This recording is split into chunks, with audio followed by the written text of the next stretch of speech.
A lot of people use the terms interchangeably, verbal communication and non-verbal communication, but what exactly do they mean? Okay. The difference between verbal communications and non-verbal communications can be our communication that comprises of spoken words only. Those words are information that we call as verbal communications, and the rest, all other sources, all other channels through which we communicate, but those are not spoken words, like for example my tone, pitch, the body gesture that I make, look at my hands, and my facial expressions that you see on my face, the way I'm dressed up, and everything, my self presentations, and the kind of actually proximus that are maintained from people. These all comes under the category of non-verbal communications. As a journal, people call non-verbal means of communication as body language. What is anxiety? Oh, anxiety is just a natural response of our body to stress. I mean, that's what we call anxiety. It's a feeling of fear about what to come. I mean, that you don't know whether it's coming or whether it's not, but actually you have that fear. What if it comes? So a slight feeling of fear, worry of unknown is called anxiety. What's the difference between inferiorities and insecurities? Well, it's a wonderful question. The difference, I mean, let me explain it in a simplest form actually. You want to play football like other of your friends, but actually you're unable to play the way they are playing it, and you're not giving it a try, so you're not playing it, so that becomes your insecurity, something that inhibit you, something that prohibit you to do that particular thing is called insecurities.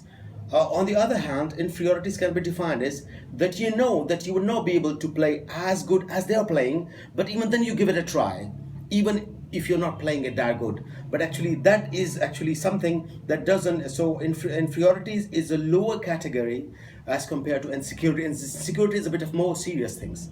It stops you not to give it a try. So inferiorities actually doesn't stop you not to give it a try, but actually that is a kind of a low self-judgment about your own self. What is apprehension? Or more specifically, what is apprehensive behavior? Okay, let me explain this by giving you an example. If you fear crossing a road, okay?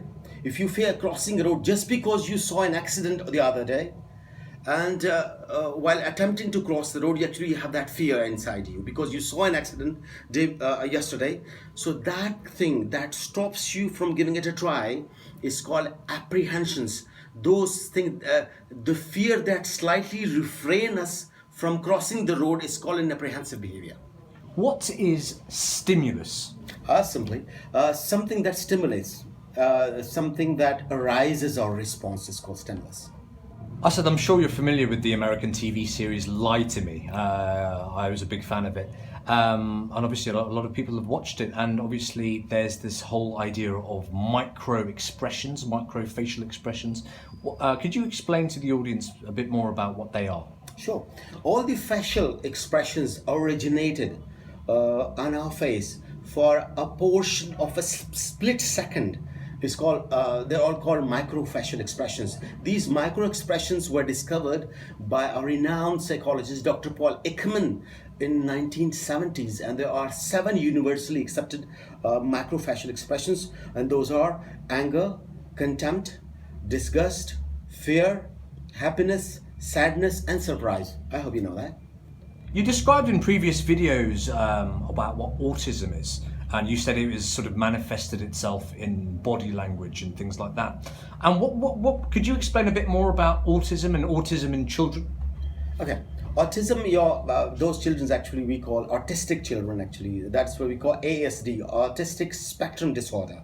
That there is a disorder with the spectrum that actually comprehend a mental disorder where a person is unable to read and respond emotions while communicating or expressing it. Or shortly we can say a child who is unable to communicate effectively through both verbal and non-verbal channels or call it autistic child. Every 76th child is an autistic child. What exactly, in your view, is self-esteem, and how does one maybe improve their self-esteem? Okay. Self-esteem in generally we can define as a self-image of mine that I carry. Okay. A self-image that we carry of ourselves is called self-esteem. It can be either low or high self-esteem. Or shortly, how people regard themselves is called self-esteem. It has a powerful impact on our personality, especially confidence. Asad, could you explain to us aggression, regression, and repression? Oh, uh, an outward expression of our anger is called aggression. Okay, something that is outward is called aggression. Okay, regression mean an inward development of our anger is called aggression. Regression, which we don't or unable to exert outside. Now we come to the repression, a defense mechanism where a person blocks certain unwanted or unacceptable impulses and drives them into the unconscious mind, or shortly, not accepting it exists, though it stores itself dormant in the unconscious, so it can actually affect us later on. Please explain exactly what is narcissism. Oh, it's a beautiful question. Actually, it's a very interesting question, and I would actually explain it the way I have learned it. Actually, this word actually was derived from Greek mythology about a person whose name was Narcissus, a hunter who fell in love with his own reflections when he saw it in a pool of water and drowned in it. He was so self-dissolved and self-obsessed and consumed by himself that he couldn't focus on anything else.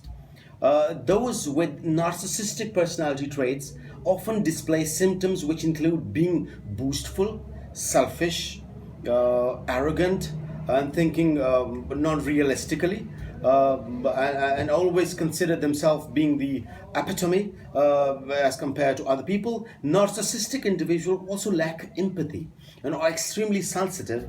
One might even say hypersensitive to any form of criticism. You can't criticize these people. Actually, they always take it on a negative side because they can't bear the thought of being imperfect or flawed.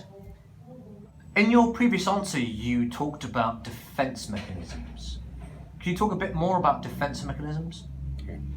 An unconscious mental process used to protect oneself from painful thoughts or feelings is called defense mechanism. It's as simple. It's not a positive or a negative thing, because on the positive side, this allows people to function socially without succumbing to their emotions. On the negative side, it can mean that painful issues are not addressed and expressed in a more destructive way. So there can be many types of defense mechanism. We'll talk about it later. But there can be repression, projection, denial, and rationalization.